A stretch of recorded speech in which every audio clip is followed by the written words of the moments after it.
बिस्मिल्लाहिर्रहमानिर्रहीम। अस्सलाम वालेकुम।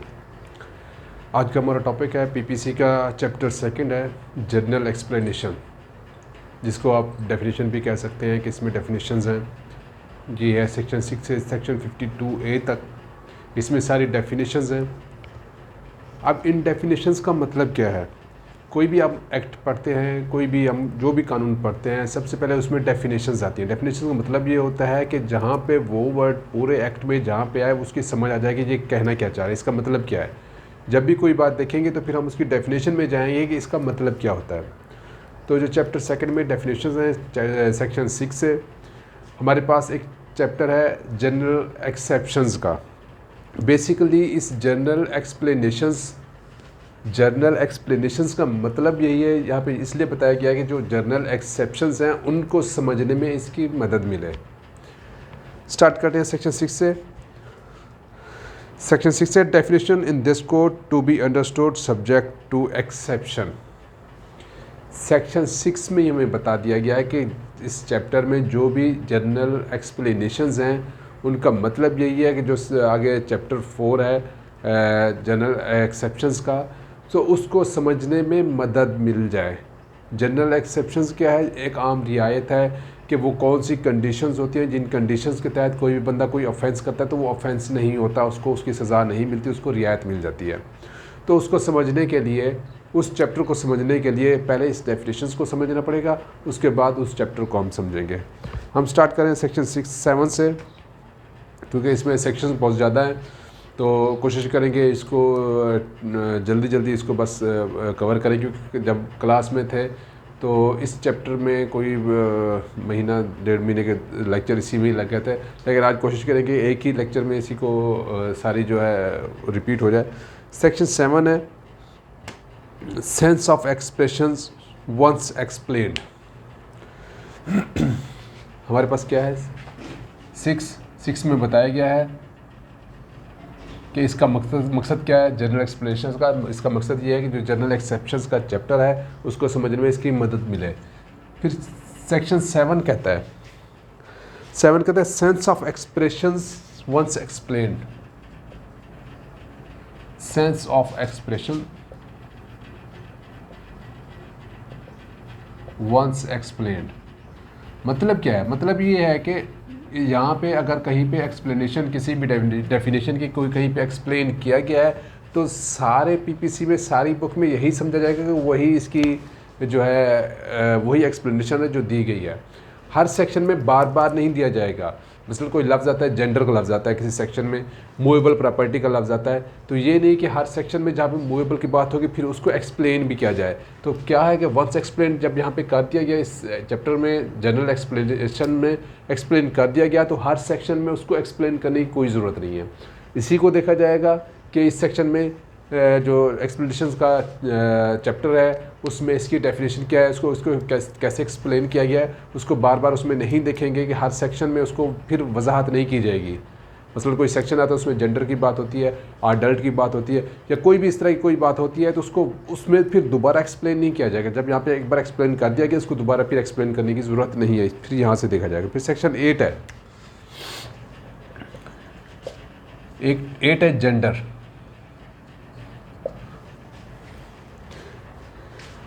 एट कहता है the pronoun he and its derivatives are used of any person whether male or female. कि जहाँ पे ही का लफ्ज़ इस्तेमाल किया जाएगा पूरे पीपीसी में, जहाँ पे ही का लफ्ज़ इस्तेमाल किया जाएगा उसका मतलब ही भी है, शी भी है, कोई कंपनी भी है, कोई एसोसिएशन भी है। जहाँ पे भी ही का, इसमें जेंडर की कोई वो नहीं है, ठीक है। मेल है, फीमेल है, उसके लिए ही का लफ्ज़ ही इस्तेमाल होगा। मसलन अगर आर्डर होता है ही विल बी हैंग, फिर वो बंदा भागता भागता ही विल भी, मैं तो ही हुई नहीं, मैं तो शी हूँ। तो यहाँ पे ये नहीं है, यहाँ पे एक्सप्लेन किया गया है सेक्शन 8 में कि इसमें कोई नहीं होगी कि वेदर मेल है या फीमेल है, उसके लिए ही का वर्ड ही इस्तेमाल, इसमें जेंडर की कोई कैद नहीं है। अब आते हैं सेक्शन 9 पे, number.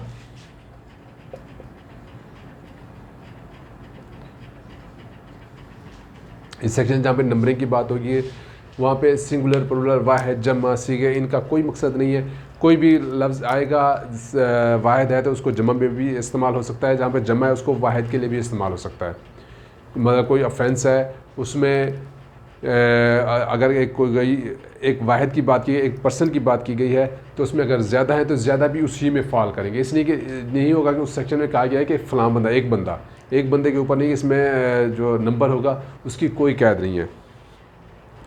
Unless the contrary appears from the context, words importing the singular number include the plural number। जो सिंगुलर होगा वो प्लूरल में इंक्लूड होगा, जो प्लूरल होगा वो सिंगुलर में इंक्लूड होगा। अब आते हैं सेक्शन 10 पे, मैन वोमेन। सेक्शन 10 क्या कहता है? The word man denotes a male human being of any age, the word woman denotes a female human being of any age. जहाँ पे मैन का लफ्ज़ होगा तो वहाँ पे मेल किसी भी एज का हो सकता है, वो बूढ़ा भी हो सकता है, वो बच्चा भी हो सकता है, वो नौजवान भी हो सकता है, वो जवान भी हो सकता है। जहाँ पे वुमन का लफ्ज़ होगा वहाँ पे किसी भी फीमेल कोई भी हो सकती है, बच्ची भी हो सकती है, बड़ी भी हो सकती है, लड़की भी हो सकती है, बूढ़ी भी हो सकती है। तो इसमें एज की कोई कैद नहीं है। कोई ये नहीं कि यहाँ पे तो लफ्ज़ है मैन का, मैं तो बॉय हूँ, तो इसमें कोई इसमें कैद नहीं है। जहाँ पे मैन होगा तो ऑल एज ऑफ जो मेल होंगे तो वो मैन में आएंगे। तो जहाँ पे वुमेन का लफ्ज़ होगा तो कोई भी एज होगी वो फीमेल की तो वो वुमेन आएगी। अब आते पर्सन, 11 पे है पर्सन। पर्सन का मतलब क्या है? इसको उर्दू में कहते हैं शख्स। जब शख्स की बात आए तो इसको हम लेके चले जाते हैं मॉडर्न जुरिस्प्रूडेंस में कि शख्स क्या होता है, पर्सन क्या होता है। अमूमी तौर पे अगर देखा जाए तो पर्सन मतलब कोई किसी आदमी की बात हो रही होती है, तो यहाँ पे कानून में पर्सन ज़रा डिफरेंट है। कोई भी ऐसी जो है जिसके हुकूक और फ़राइज़ हों, पर्सन कौन होगा? इसकी डेफिनेशन अगर आप मॉडर्न जुरिस्प्रूडेंस में देख लेंगे तो उसमें ज़्यादा इसमें मज़ा आता है। पर्सन क्या है? जिसके राइट्स एंड ड्यूटीज़ हों, जिसकी राइट्स भी हों ड्यूटीज़ भी हों, वो पर्सन होगा। जिसमें कोई कंपनी भी शामिल हो जाती है, ठीक है, कोई बंदा भी शामिल हो जाता है, काफ़ी सारे बंदे भी, कोई एसोसिएशन भी शामिल हो जाती है। जिसके राइट्स और हुकूक दोनों हों, वो जो है हुकूक फ़राइज़ हो, राइट्स एंड ड्यूटीज़ दोनों हो, तो वो पर्सन में शामिल हो जाएंगे। जिस तरह एक छोटा बच्चा है, छोटे बच्चे के राइट्स तो होते हैं लेकिन उसकी कोई ड्यूटीज़ नहीं होती। कोई जानवर होते हैं उनके राइट्स होते हैं, उनको चारा खिलाना है, उनके साथ जुल्म नहीं करना, लेकिन उनकी कोई जो है ड्यूटीज़ उनके ऊपर नहीं होती, तो वो पर्सन में नहीं आएगी। पर्सन में क्या होगा? कोई कंपनी है, कोई एसोसिएशन है, कोई नेचुरल पर्सन है, ये आपकी पर्सन में इसमें शामिल हो जाएंगे। नेक्स्ट देखते हैं पब्लिक। 12 है पब्लिक। जहाँ पे पीपीसी में जहाँ पे पब्लिक की बात हो रही होगी वहाँ पे सेक्शन 12 की डेफिनेशन देखें। सेक्शन 12 क्या कहता है? The word public includes any class of public और एनी कम्युनिटी। तो पब्लिक का मतलब क्या होगा कि कोई भी क्लास होगी, कोई भी कम्युनिटी, जहाँ पे पब्लिक का लफ्ज़ है, कोई किसी भी ये ख़ास क्लास के ऊपर नहीं होगा। जब पब्लिक का लफ्ज़ होगा ऑल पब्लिक होगी, कोई भी क्लास हो सकती है, कोई भी कम्युनिटी हो सकती है, जब तक उसमें आपके सेक्शन में वाज़ेह तौर पे कोई और हुक्म ना हो। तो पब्लिक का मतलब कोई भी क्लास, कोई भी कम्युनिटी, ये पब्लिक में ही शुमार होगी। यहाँ पे एक छोटी सी बात है, उसको मैं ज़रा क्लियर कर दूँ। जहाँ पे डेफिनेशन आई है, the word public includes, includes का मतलब ये है कि ये डेफिनेशन भी है, इसके साथ और भी शामिल हो सकती है। जहाँ पे हम कोई भी डेफिनेशन देखेंगे वहाँ पे दो चीज़ें होती हैं, इंक्लूड्स या मीन्स। इंक्लूड्स का मतलब जिस तरह पब्लिक है, पब्लिक इंक्लूड्स फिर ऑल कम्युनिटी और कोई किसी भी किस्म का। तो फिर मीन्स का मतलब क्या है कि जो इसकी ये डेफिनेशन है ये कंप्लीट है, कंप्लीट डेफिनेशन में कोई और चीज़ शामिल नहीं हो सकती। जहाँ पे इंक्लूड्स होगा इसका मतलब ये उसमें कुछ और भी शामिल हो सकता है। बाकी देखते हैं सेक्शन 13 ओमिट हो गया है। इसको ज़रा जल्दी इसलिए कर रहे हैं कि एक ही लेक्चर में इसको कोशिश कर रहे हैं कि कवर हो जाए। अगर एक में कवर नहीं होता इसका सेकंड पार्ट में बना दूंगा, क्योंकि एग्ज़ाम आपके आने वाले हैं। तो मेरी कोशिश है इसको ज़रा आपका रिवाइज़ भी हो जाएगा। तो अगर जिन स्टूडेंट मेरे क्लास में नहीं थे या जिन्होंने पहले लेक्चर अटेंड नहीं किया तो उनके लिए भी आसानी हो जाएगी। सेक्शन 13 ओमिट हो गया। Section 14 servant of this state.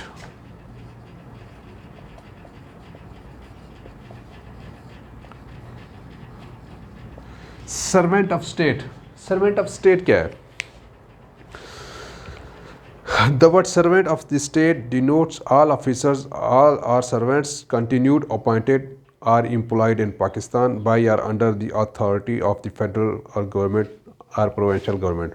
जो word servant of the state होगा उसमें पाकिस्तान के तमाम एम्प्लॉयज़ जो फेडरल गवर्नमेंट के एम्प्लॉय हैं या प्रोविंशियल गवर्नमेंट के एम्प्लॉय हैं, जितने भी एम्प्लॉयड हैं वो सर्वेंट ऑफ स्टेट में इसमें है। दो चीज़ें होती है कि सर्वेंट ऑफ स्टेट होता है, एक होता है पब्लिक सर्वेंट। तो उसकी आगे थोड़ा सा फ़र्क है, वो जब पब्लिक सर्वेंट की सेक्शन आएगा वो समझा दूंगा सर्वेंट ऑफ स्टेट क्या होता है। सर्वेंट ऑफ स्टेट क्या ये है कि कोई भी ऐसा बंदा जो गवर्नमेंट का एम्प्लॉय हो, वो गवर्नमेंट पब्लिक प्रोविंशियल भी हो सकती है, वो गवर्नमेंट फेडरल भी हो सकती है।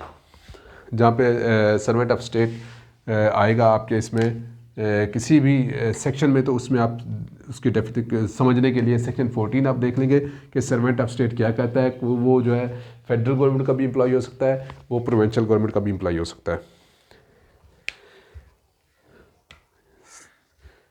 Section 17 government. 14 15 भी ओमिट हो गया, 16 भी ओमिट, 15 भी ओमिट हो गया, 16 भी ओमिट हो गया।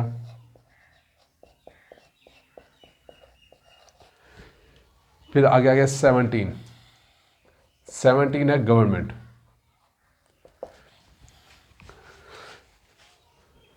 The word government denotes the person or persons authorized by law to administer executive government in Pakistan any part thereof। Government का मतलब ये है कि कोई ऐसा पर्सन, अब पर्सन जब आ गया तो पर्सन की डेफिनेशन हम यहाँ पे देखेंगे कि पर्सन है क्या, ये सेक्शन 11 में कि पर्सन।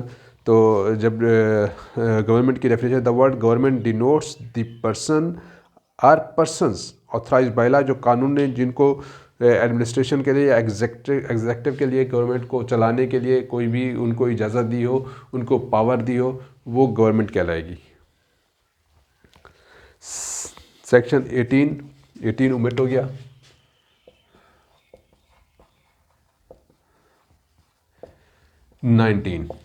19 क्या है? 19 है जज। अब जज का मतलब क्या है? हम उम्मीद तौर पे यही है जो अदालत में बैठा होता है, जो फैसले करता है, वो जज है। तो यहाँ पे डेफिनेशन में अगर आ जाएं सेक्शन 19 में, जज की डेफिनेशन क्या है? सेक्शन 19 ये कहता है द वर्ड जज denotes not only every person who is officially designated as a जज। जज का मतलब सिर्फ वो नहीं है कि जो कोर्ट के अंदर बैठा है, जो फैसला कर रहा है। एक minute,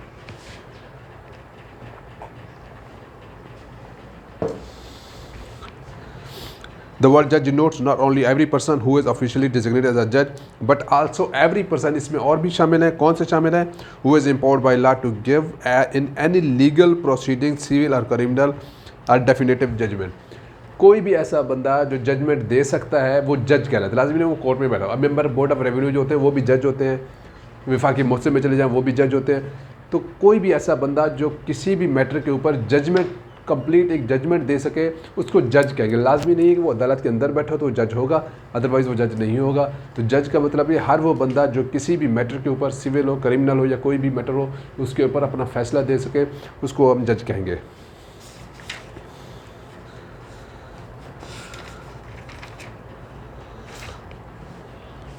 section 20 court of justice.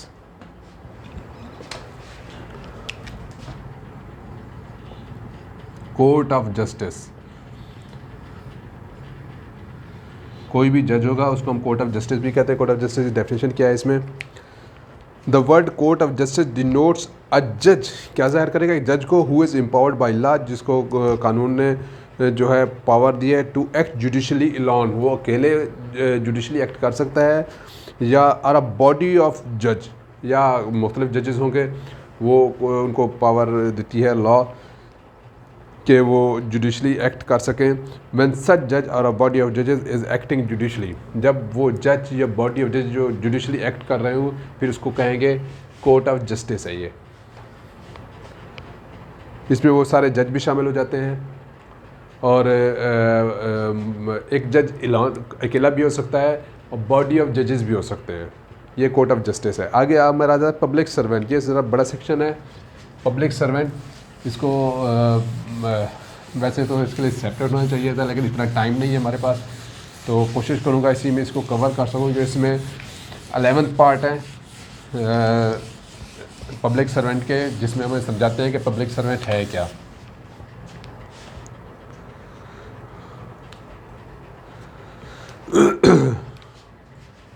Section 21 है पब्लिक सर्वेंट। पब्लिक सर्वेंट से मतलब क्या है? पब्लिक सर्वेंट जो हमने पढ़ा सर्वेंट ऑफ स्टेट, वो भी इसमें अंदर शामिल हो जाएंगे, फिर इसमें मज़ीद होंगे। वो क्या होते हैं? The word public servant denotes a person falling under any of description here and after following namely. आगे वो 11 उसके सेक्शन दिए गए हैं, 11 पार्ट दिए गए। इस पार्ट में कोई भी बंदा शामिल हो जाता है तो वो पब्लिक सर्वेंट ही शुमार होगा। अब देखते हैं वो कौन कौन से हैं। फर्स्ट जो है वो ओमिट हो गया है। सेकंड क्या है? Every commissioned officer. Every commissioned officer, every commissioned officer का मतलब क्या है कि आर्मी का कोई भी बंदा है, नेवी का है, एयरफोर्स का है या किसी भी मिलिट्री फोर्सेस में से है। Every commissioned officer in the military, naval or air force of Pakistan while serving under the federal government or any provincial, जब वो सर्व कर रहा हो किसी फेडरल या प्रोविंशियल गवर्नमेंट के अंदर तो वो जो है पब्लिक सर्वेंट कहलाएगा। फिर क्या है? एवरी जज, सारे जो जजेस होते हैं वो भी पब्लिक सर्वेंट में आएंगे। फिर क्या कहते हैं? Every officer of a court of justice, every officer of court of justice.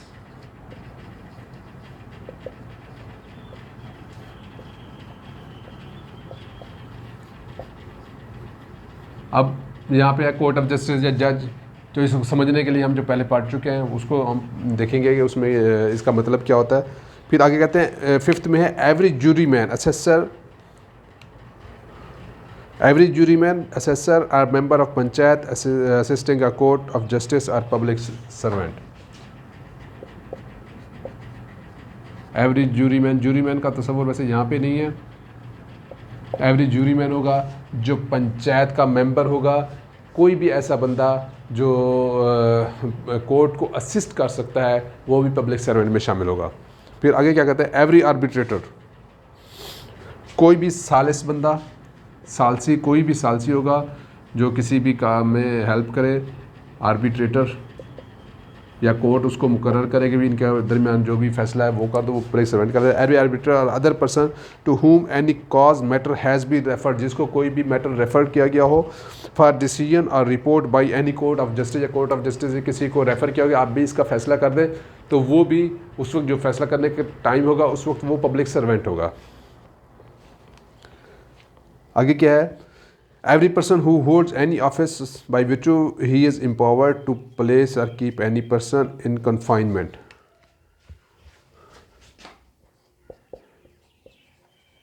Every officer empowered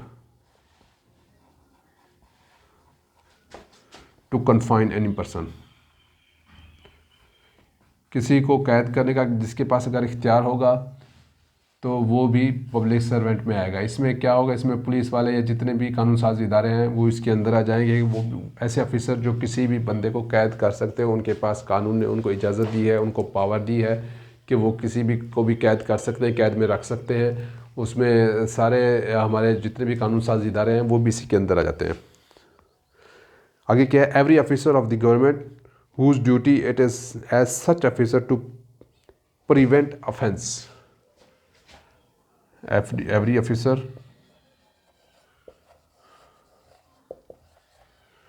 prevent offence, जो जुर्म होने से रोके, ऐसे ऑफिसर जो जुर्म होने से रोकें, जिनकी ड्यूटी ये है कि वो अपने इलाके में देखें, अपनी जगह पे देखें कि जहाँ पे जो उनकी काम ये होता है कि वो जहाँ पे ऑफेंस हो रहे हैं उनको रोके, टू प्रिवेंट ऑफेंसेस, वो भी जो पब्लिक सर्वेंट के अंदर आएंगे।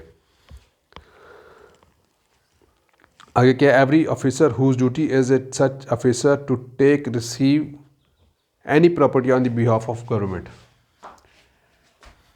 जो holds property, every officer to holds property, कोई भी ऐसा बंदा जो गवर्नमेंट की तरफ से किसी भी प्रॉपर्टी को होल्ड कर सकता है, वो भी पब्लिक सर्वेंट में आएगा।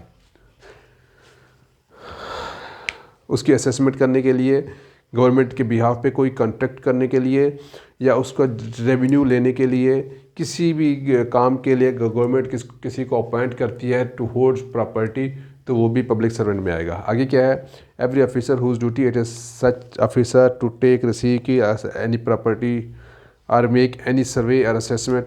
कोई भी ऐसा बंदा जो कोई भी प्रॉपर्टी, ये मिलते जुलते हैं 9th और 10th, कि कोई भी ऐसा बंदा जो भी उसके ऊपर किसी प्रॉपर्टी को रिसीव करे, उसके ऊपर सर्वे करे, जो किसी विलेज या टाउन में उसके ऊपर सर्वे करे, जो उसके ऊपर टैक्स कलेक्ट किया जाता है, वो भी पब्लिक सर्वेंट में आएगा। लास्ट क्या है, every person holds any office in which of which he is empowered to prepare, publish, maintain or revise any electoral roll to conduct election. कोई भी ऐसा बंदा जो इलेक्शन कंडक्ट करे, जो इलेक्टोरल रोल होता है, जो उनके फरिश्ते उनको मुरतब करे, वो भी इसमें पब्लिक सर्वेंट के अंदर आएंगे। अब आगे जाके देखते हैं, सेक्शन 22 से स्टार्ट करेंगे। सेक्शन 22 है मूवेबल प्रॉपर्टी। इसकी डिटेल, वैसे पब्लिक सर्वेंट की सारी डिटेल मैंने आपको पहले भी पढ़ा दी थी, तो दोबारा इसको मैं पढ़ा रहा हूँ। नेक्स्ट है सेक्शन 22 मूवेबल प्रॉपर्टी के। अब देखते हैं मूवेबल प्रॉपर्टी क्या है।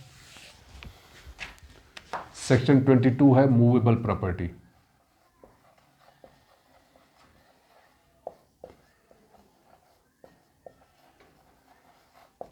मूवेबल प्रॉपर्टी क्या होती है?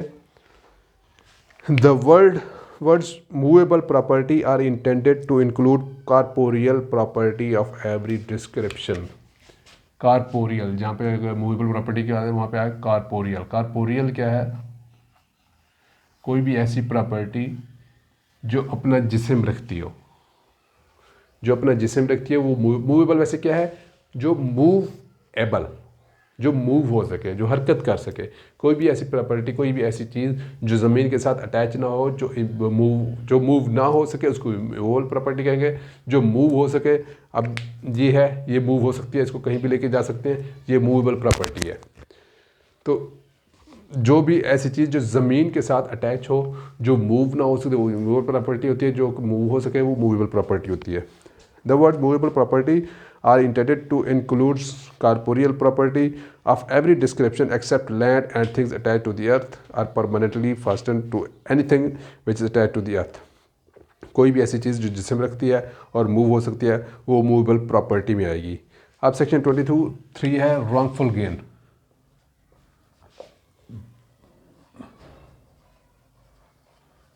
रॉन्गफुल गेन, रॉन्गफुल गेन क्या है? रॉन्गफुल, जिस तरह नाम से जाहिर है, गलत गेन हासिल करना। कोई भी ऐसी चीज़ जो गलत तरीके से, इलीगल मीन्स से हासिल की जाए, वो रॉन्गफुल गेन में आएगा। Wrongful gain is gain by unlawful means of property to which the person gaining is not legally entitle. कोई भी बंदा, कोई भी पर्सन जो लीगली इंटाइटल नहीं है किसी भी प्रॉपर्टी, कोई भी चीज़ हासिल करने के लिए, और उसको गलत तरीके से, अनलॉफुल मीन्स से उसको हासिल करे, उसको कहेंगे रॉन्गफुल गेन। और रॉन्गफुल लॉस, रॉन्गफुल लॉस, एक बंदा गलत तरीके से कोई चीज़ हासिल करता है, वो रॉन्गफुल गेन करता है। मैं कोई चीज़ ये है, ये मैं गलत तरीके से, अनलॉफुल मीन से ये मैं हासिल करता हूँ, मैं उसको हासिल नहीं कर सकता, मैं उसका लॉफुल इंटाइटल नहीं हूँ, मैं इसको गलत तरीके से हासिल करता हूँ। ये किसी और की है, तो जिसकी है उसको रॉन्गफुल लॉस होगा, मुझे जो है वो रॉन्गफुल गेन होगा। ये रॉन्गफुल लॉस और रॉन्गफुल गेन। डिसऑनेस्टली 24 है।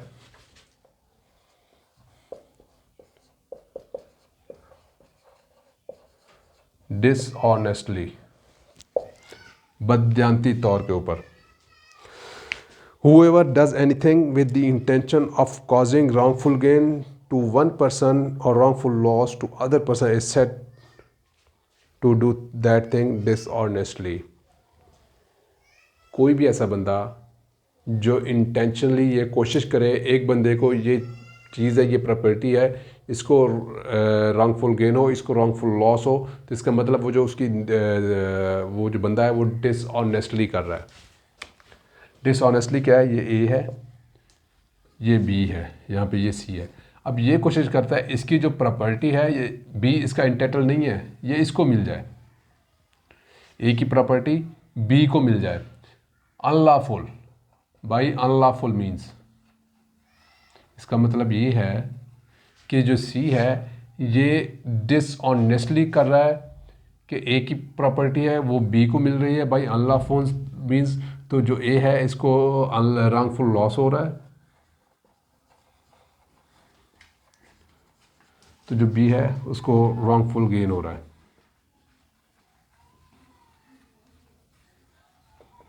जो सी है वो डिसऑनेस्टली कर रहा है। यहाँ पे 25 पे आते हैं, फ्रॉडुलेंटली। 25 है फ्रॉडुलेंटली।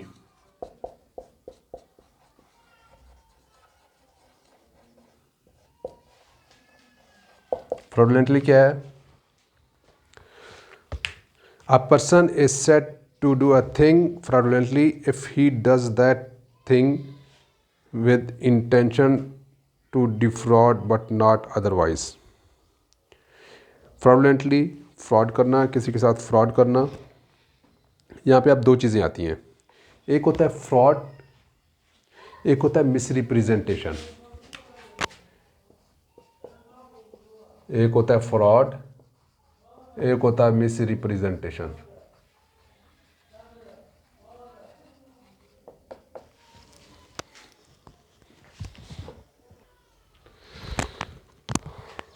एक होता है फ्रॉड, एक होता है मिसरिप्रेजेंटेशन। फ्रॉड क्या होता है? जो फ्रॉड करना, किसी के साथ झूठ बोलना, कोई भी दो नंबरी करना। और मिसरिप्रेजेंटेशन इनोसेंट मिस्टेक है, उसको खुद भी नहीं पता कि ये चीज़ गलत है, ये इसके अंदर आएगी। अब आते हैं रीज़न टू बिलीव। अब रीज़न टू बिलीव जो है सेक्शन 26, ये हर जगह इस्तेमाल होगा। Reason to believe, reason to believe क्या है कि कोई भी बात होगी उसको बिलीव करने की वजह, बिलीव करने की रीज़न टू बिलीव क्या है? एक बंदे की चोरी हो गई, अब चोरी का नहीं पता कि चोरी किसने की है। अब वो किसी के ऊपर FIR करवा देता है कि फलां बंदे ने मेरी चोरी की है। अब उसने FIR क्यों कराई? रीज़न टू बिलीव क्या है उसका? रीज़न टू बिलीव ये है कि जिस रात उसकी चोरी हुई उस रात उस घर के करीब उसका आना जाना नहीं है, लेकिन उसने किसी बंदे ने उसको 10 मरतबा वहाँ पे चक्कर लगाते हुए देखा, या उस बंदे की छत के ऊपर किसी ने उसको देखा, या उस दीवार के साथ कुछ करते हुए देखा। ये है रीज़न टू बिलीव। कोई भी कि इसकी कितनी वजह है कि इसके ऊपर जो है बिलीव करने के लिए रीज़न, सफिशिएंट रीज़न है कि नहीं है, ये है reason to believe. A person is said to have reason to believe a thing if he has sufficient cause to believe that thing but not otherwise. उसके पास सफिशिएंट काज मौजूद हो कि उसके ऊपर वो बिलीव कर सकते, तो वो रीज़न टू बिलीव है। अब आते हैं property in possession of wife, clerk और servant. possession, wife, clerk or servant। 27 ये कहता है कोई भी ऐसी प्रॉपर्टी हो, पोजेशन ऑफ प्रॉपर्टी, कोई भी ऐसी चीज़ हो जो किसी बंदे की वाइफ या उसकी क्लर्क या उसकी सर्वेंट की पोजेशन में हो, तो वो यही समझा जाएगा कि वो उसी के पोजेशन में है। कभी आपने जेब कतरों को देखा है? जेब कतरे जब जेब मारते हैं तो उनके साथ पीछे उसका एक और बंदा, तो क्या करते हैं, जेब से बटवा पैसे निकाल के किसी और को दे देते हैं और साथ वो पैसे लेके चला जाता है। तो 27 क्या कहता है? कोई भी ऐसी प्रॉपर्टी, कोई भी ऐसी चीज़, मेरा मोबाइल चोरी हो गया, मुझे शक है कि फलां बंदा ले गया, लेकिन उसके पास नहीं था, बाद में पता चला उसका वो सर्वेंट है या उसका क्लर्क है या उसकी वाइफ है, वो उसको इस्तेमाल कर रही है। वो कहते हैं मेरे पास तो मुझे पता ही नहीं है, तो उसके पास है। तो 27 क्या कहेगा? कोई भी ऐसी प्रॉपर्टी, कोई भी ऐसी चीज़ जो एक बंदे की पोजीशन में नहीं है, उसकी वाइफ, क्लर्क या सर्वेंट की पोजीशन में है, तो यही समझा जाएगा जैसे उसकी अपनी पोजीशन में है। When property is in the possession of a person's wife, clerk or servant, on account of that person, it is in that person's possession within the meaning of this code। वो यही समझा जाएगा इस code के अंदर कि उसी के इस्तेमाल में है। अब आते हैं सेक्शन 28 काउंटरफीट।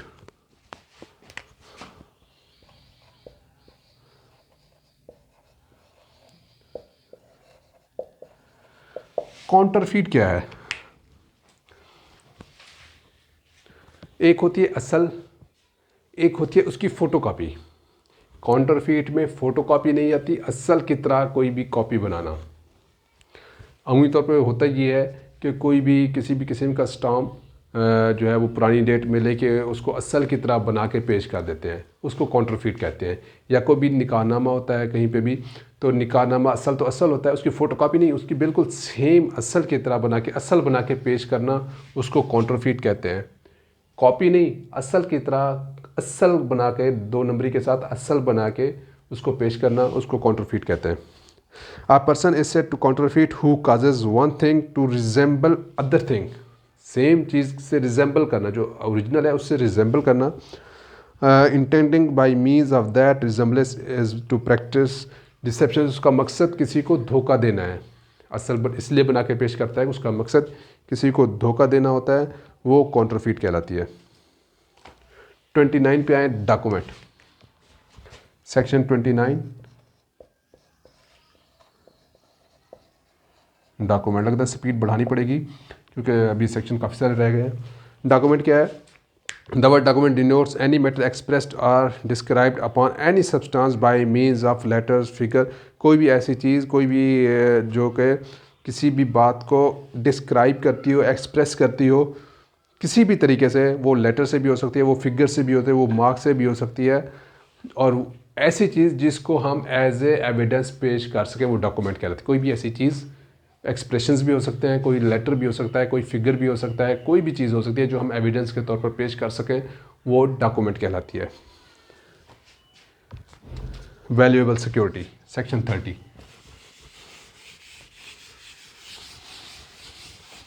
सेक्शन 30 है वैल्यूएबल सिक्योरिटी कि वैल्यूएबल सिक्योरिटी क्या होती है। वैल्यूएबल सिक्योरिटी में कोई भी ऐसी चीज़ जो अपनी वैल्यू रखती है, उसको, जिसमें हमारे चेक आ जाते हैं, जिसमें कोई भी ऐसा document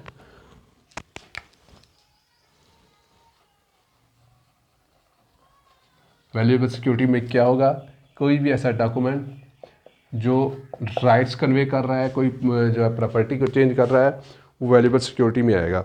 valuable security denotes a document which is or propose to be document whereby any legal rights is created. कि उस कोई भी ऐसा डॉक्यूमेंट जिससे लीगल राइट क्रिएट कर हो रहे हो, ट्रांसफ़र हो रहे हो, ख़त्म हो रहे हो, कोई भी ऐसा डॉक्यूमेंट जिससे लीगल राइट्स किसी के बन रहे हो, किसी के ख़त्म हो रहे हो, किसी के लीगल राइट ट्रांसफ़र हो रहे हो, तो उसको हम वैल्यूएबल सिक्योरिटी, जिसमें हम स्टाम्प भी हो सकता है, सेल डीड भी हो सकती है, कोई चेक हो सकता है, वो वैल्यूएबल सिक्योरिटी में। जहाँ पे लफ्ज़ आएगा वैल्यूएबल सिक्योरिटी, तो हम इस डेफिनेशन को देखेंगे कि वैल्यूएबल सिक्योरिटी का मतलब क्या होता है। वैल्यूएबल सिक्योरिटी है सेक्शन 30। अब आते हैं सेक्शन 31 के ऊपर, विल।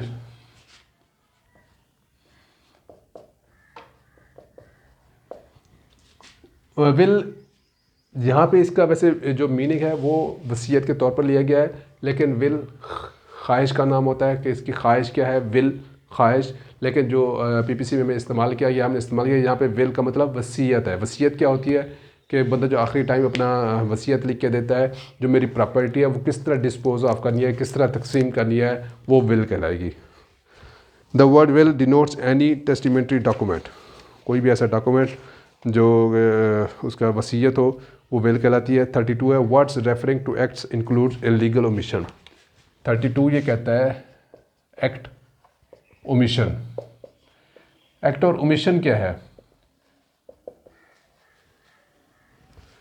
कोई भी ऐसा काम लीगली बाउंड है करने के लिए और वो ना करें।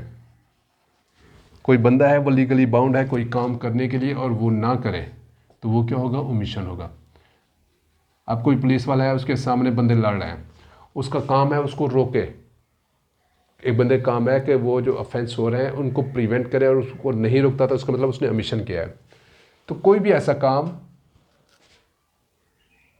कोई भी इलीगल काम करे, जब वो एक्ट करेगा तो वो एक्ट कहलाएगा। भी मेरा फ़र्ज़ बनता है कि मैं चोरी ना करूं। अगर मैं वो करता हूं तो मैं वो एक्ट करता हूं। मैं मोटरवे पे जा रहा हूं, लीगली बाउंड होकर मैं हेलमेट पहन के, जो मैं हेलमेट नहीं पहनता तो मैं वहां पे वो ओमिशन कर रहा हूं। नेक्स्ट देखते हैं।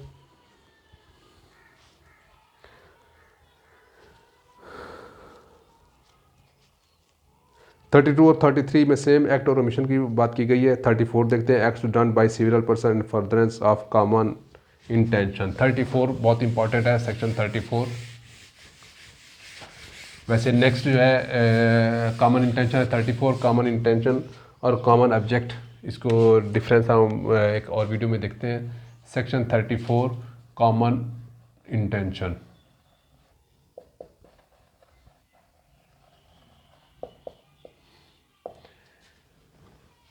आपने अक्सर देखा होगा कोई भी एफआईआर हो रही होती है तो एफआईआर के साथ जब बंदे ज़्यादा शामिल हो जाते हैं तो उसके साथ 34 लगा दिया जाता है कि इन्होंने कॉमन इंटेंशन के साथ, इस बंदे ने काम किया, इसके साथ ये बंदे भी शामिल हैं। इसको कॉमन इंटेंशन की डेफिनेशन पहले देखते, फिर उसके बाद आपको समझा दो कॉमन इंटेंशन है क्या। Where a criminal act is done by several person, कोई भी क्रिमिनल एक्ट मुख्तलिफ लोग जो है सिविल पर्सन जो होते हैं वो डन करते हैं। In furtherance of common intention of all, सबकी इंटेंशन सेम होती है। Each of such person is liable for that act in the same manner as if it were done by him alone. यहाँ पे बंदे हैं A B C D. ये जो है जेड का, इनका मकसद क्या होता है, प्लान करते हैं कि मर्डर जेड। अब यहाँ पे क्या होता है, बी के ज़िम्मे ये काम होता है, ए के ज़िम्मे ये काम होता है कि वो कार प्रोवाइड करेगा, बी के ज़िम्मे ये होता है कि वो जो है वेपन देगा, सी के ज़िम्मे ये होता है कि वो फायर लगाएगा, डी के ज़िम्मे ये होता है कि वो रैकी करेगा। तो फिर अब यहाँ कॉमन इंटेंशन सबकी सेम है। कॉमन इंटेंशन क्या है, जेड का वो मर्डर करेंगे, जेड का मर्डर हो जाता है तो फिर इसका मतलब ये है कि सिर्फ ये नहीं होगा जिसने फायर किया वो मर्डर होगा, ये सब उस मर्डर में शामिल होंगे। कॉमन इंटेंशन ये कहती है each of such person is liable for that act in same manner as if it were done by him alone. तो इसको यही समझा जाएगा जैसे ए बी सी डी इन सब ने वो ऑफेंस जो है, उसका जो मर्डर हुआ है वो उन्होंने वो अकेले में किया है। ये है कॉमन इंटेंशन। मेरे ख्याल में इतना काफ़ी है। 34 तक हमने पढ़ लिया, फिर इसके पार्ट सेकंड बना लेंगे। पार्ट सेकंड जिसको हम 35 से लेकर 52 तक उसको दोबारा हम एक्सप्लेन कर देंगे, दोबारा इसकी वीडियो में अपलोड कर दूँगा इंशाल्लाह। आज तक के लिए इसलिए काफ़ी है, फिर मैं कोशिश करता हूँ कि दूसरी वीडियो बना के आपके पेश कर दूँ, अपलोड कर दूँ, ताकि एग्ज़ाम से पहले पहले आप इसको देख लें। ठीक है, थैंक यू, अल्लाह हाफ़िज़।